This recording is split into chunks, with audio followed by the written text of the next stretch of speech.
Hello dear students, very good morning to all of you. Agricultural chemistry में कल पिछला lecture जो हम लोगों ने देखा था उसमें कुछ महत्वपूर्ण बिंदुओं पर चर्चा की थी। आज उससे आगे बढ़ते हुए हम लोग अन्य महत्वपूर्ण बिंदुओं पर चर्चा करेंगे। इसमें देखते हैं, कल हम लोगों ने एक टॉपिक यौगिक दैट इज़ कंपाउंड को देखा था, उसको फिर से रिपीट करेंगे। तो कंपाउंड बेसिकली क्या होता है कि दो या दो से अधिक पदार्थों के निश्चित अनुपात में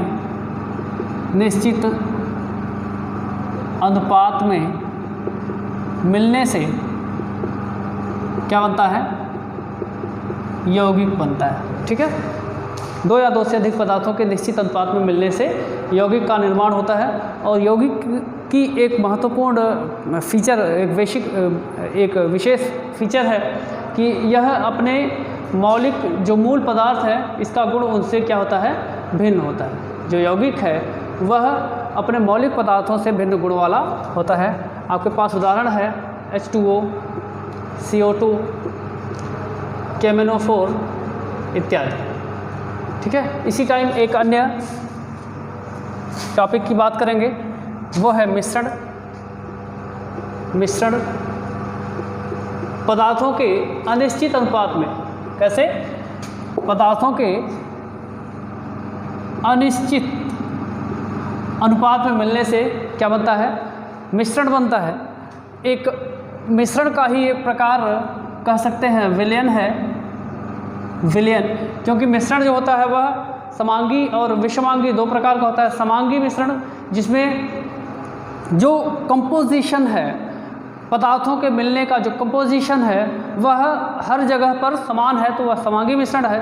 अदरवाइज विषमांगी मिश्रण है। जैसे पानी और चीनी का जो घोल है वह क्या है? समांगी मिश्रण का उदाहरण है। जबकि बालू और यानी सैंड और चीनी का या नमक का जो घोल है, जो मिश्रण है वह क्या है? विषमांगी है। तो विलयन की बात करें कि तो दो या दो से अधिक पदार्थों के समांगी मिश्रण को क्या कह सकते हैं? विलयन कह सकते हैं। समांगी मिश्रण को क्या कहते हैं? विलयन कहते हैं। अब मिश्रणों के प्रकार की अगर हम लोग यहाँ पर बात करना चाहें तो देख लें, ठोस में ठोस का मिश्रण का उदाहरण हो जाएगा चीनी और रेत। ठोस में द्रव का मिश्रण क्या हो जाएगा? जिंक अमलगम हो जाएगा या सोडियम अमलगम। इसमें क्या है? जिंक ठोस पदार्थ है सामान्य ताप पर, और जो सोडियम जो Hg है आपका जो पारा है वह सामान्य ताप पर द्रव है। तो इन दोनों का जो मिश्रण हो जाएगा वो ठोस में द्रव का मिश्रण हो जाएगा। इसी प्रकार ठोस में गैस के मिश्रण की अगर बात करें तो क्या हो जाएगा? एक तो झामा पत्थर बोल सकते हैं, झामा पत्थर का उदाहरण है। और दूसरा पैलेडियम पर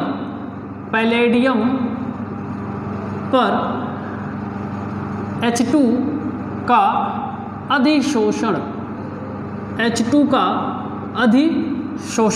ठीक है, अब द्रव में ठोस की बात करें तो द्रव में ठोस हो जाएगा आपका पानी दैट इज वाटर और चीनी का मिश्रण। पानी और चीनी का जो मिश्रण हो जाएगा ये क्या हो जाएगा? द्रव में ठोस का मिश्रण हो जाएगा। द्रव में द्रव के मिश्रण की बात करें तो अल्कोहल एंड वाटर। द्रव में गैस का उदाहरण क्या होगा? पानी में CO2 गैस या फिर पानी में O2 गैस मिली हुई होती है, तो यह द्रव और गैस का उदाहरण है। द्रव में ठोस, द्रव में द्रव, द्रव में गैस। अब गैस में ठोस का उदाहरण धुआं हो सकता है, क्योंकि धुआं जो है वह कार्बन पार्टिकल से बना है।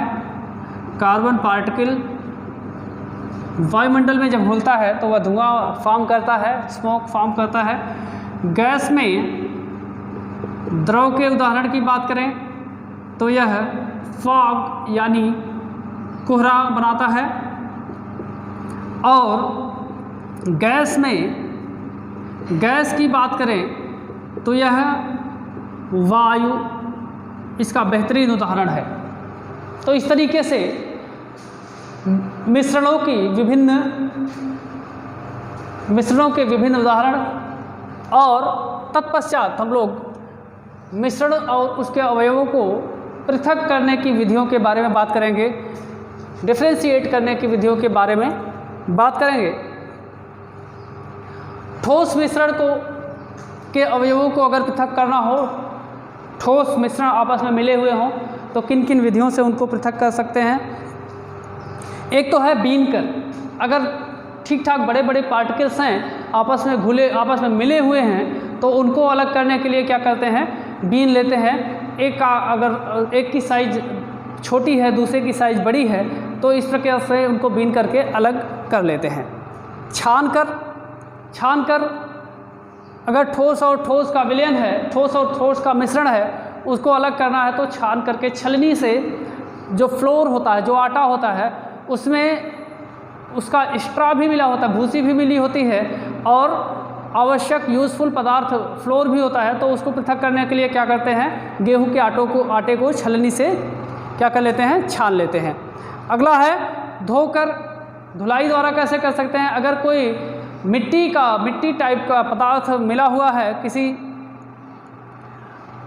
ठोस पदार्थ में, तो उसकी धुलाई करके कर सकते हैं, पृथक कर सकते हैं। और अगर एक पदार्थ बेहद हल्का है, दो ठोस पदार्थ मिले हुए हैं, एक बेहद हल्का है और दूसरा भारी है, तो पानी से धो करके उस हल्के पदार्थ को हम लोग क्या कर सकते हैं, बाहर निकाल सकते हैं। ये हो गया धो करके। नेक्स्ट है चुंबक द्वारा। अगर कोई ठोस पदार्थ है जिसमें लौह तत्व मिल गया है, लौह तत्व आप उसमें मिक्स हो गया है, तो उसको पृथक करने के लिए चुंबक की विधि का उपयोग करते हैं। चुंबक उसके पास ले जाते हैं और जो लौह पदार्थ होता है वह चुंबक से आकर्षित होकर के उस यूज़फुल पदार्थ से अलग हो जाता है। ठीक है।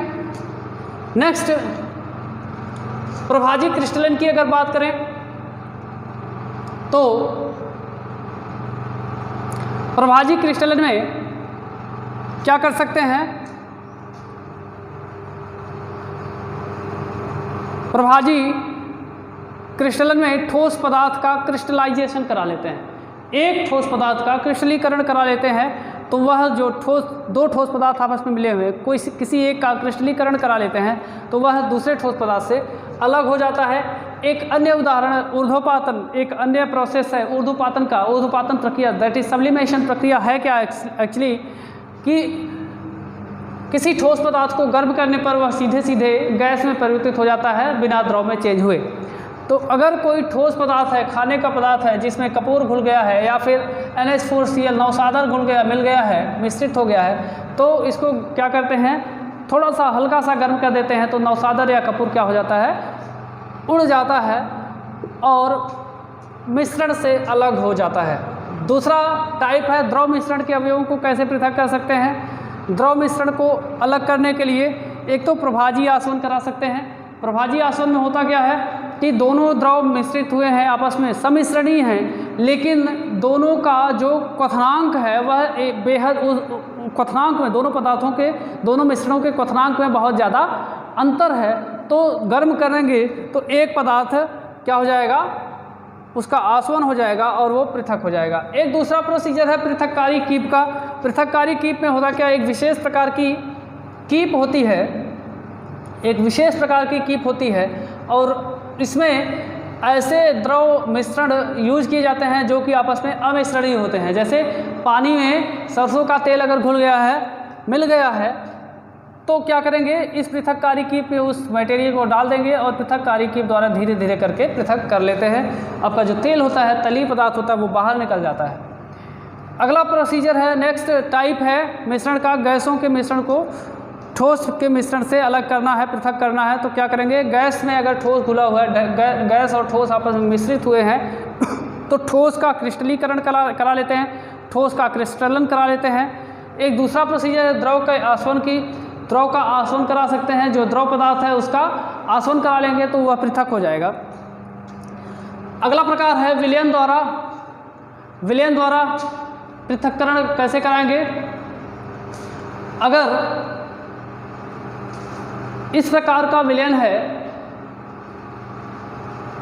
जिसमें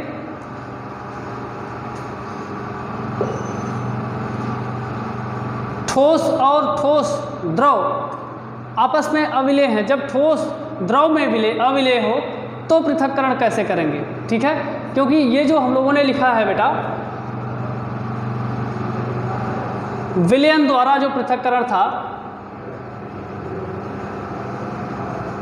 पृथक्करण ये बेसिकली इसका पार्ट था, ठोस मिश्रण के अवयवों को पृथक करने वाला पार्ट था। इसमें होता क्या है कि कोई विशेष प्रकार का विलायक, इसको फिर से देख लें, इसी का पार्ट है, कोई किसी विशेष प्रकार के विलायक को ठोस और ठोस के मिश्रण में मिलाते हैं, ठोस और ठोस के मिश्रण में, लेकिन इस बात का ध्यान रखते हैं कि एक प्रकार का ठोस जो है वह इस विलायक में घुलनशील हो। अगर इस विलायक में घुलनशील होगा तो दूसरा जो दूसरा जो मिश्रण है ठोस का वह क्या हो जाएगा, अलग हो जाएगा, आसानी से पृथक हो जाएगा। तो ये इसका पार्ट था। चौथा है, जब ठोस और द्रव आपस में क्या हो, अविलेय हो, ऐसा मिश्रण बन गया हो कि ठोस और द्रव आपस में अविलेय है, तो क्या करेंगे, पहला तो छान लेंगे, छान करके अलग कर सकते हैं क्योंकि दोनों आपस में अविलेय हैं। दूसरा निथार करके भी पृथक्करण कर सकते हैं। पांचवा टाइप है, गैस और ठोस का अगर मिश्रण बन गया है तो उसको कैसे अलग करेंगे। एक प्रोसीजर है सरंध्र पात्र का, सरंध्र पात्र लेंगे और उसमें जो गैस पदार्थ है उसको हम लोग क्या कर लेंगे, पृथक्कृत कर लेंगे, क्योंकि गैस पदार्थ सरंध्र पात्र से होते हुए बाहर गैस निकल जाएगी और ठोस आपके पात्र में रह जाएगा। तो इस तरीके से पृथक्करण कर लेंगे और उचित विलायकों के उपयोग से हम लोग क्या कर लेंगे, गैस और ठोस के अवयवों को जो आपस में मिले हुए हैं उनको पृथक कर लेंगे। इसका ध्यान रखेंगे कि विलायक ऐसा यूज करें जिसमें कि एक अवयव क्या हो, घुलनशील हो।